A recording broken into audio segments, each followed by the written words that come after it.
معرفی میکردین؟ نام من شکرانه. نام من باشد کامینه. خب تا جای ما میدونیم شما علاقه مکتب ختم کردین. شما آیا نمیخواهید که مثل دیگر دختران مثلا به شهر رفته تحصیل کنید؟ آیا مثلا دانش خود رو مکمل گردونید؟ اصلا ما میخواهیم و شرایط نمیرسد، در دهات هستیم، با کارهای خانه مشغول هستیم. چون که میبینید و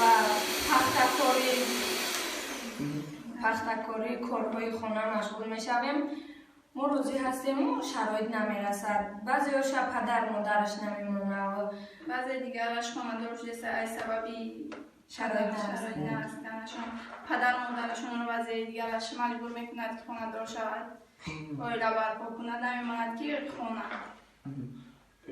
سبب در چی بود؟ سببی که داخل نشدم با کارهای دهقانی کار میکردیم، هم با شرایط نرسید به خاطر همین کارهای دهقانی میکنیم.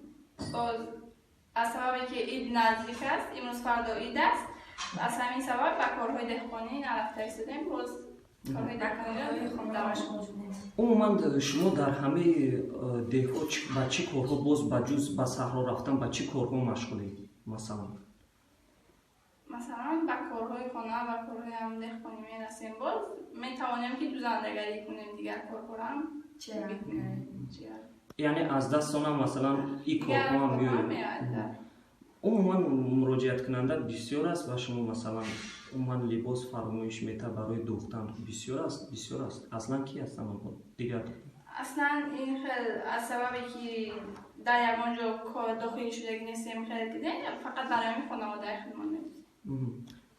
نمیخواهی که مثلا آینده‌تان روشن باشد با شهر مثلا؟ بله، این آرزوی ما است که با شهر رویم و خانیم و مثل دیگران دیپلم داشته باشیم و کار کنیم، اما از سببی که نرسیدن شرایط نمیتوانیم رفته باشه.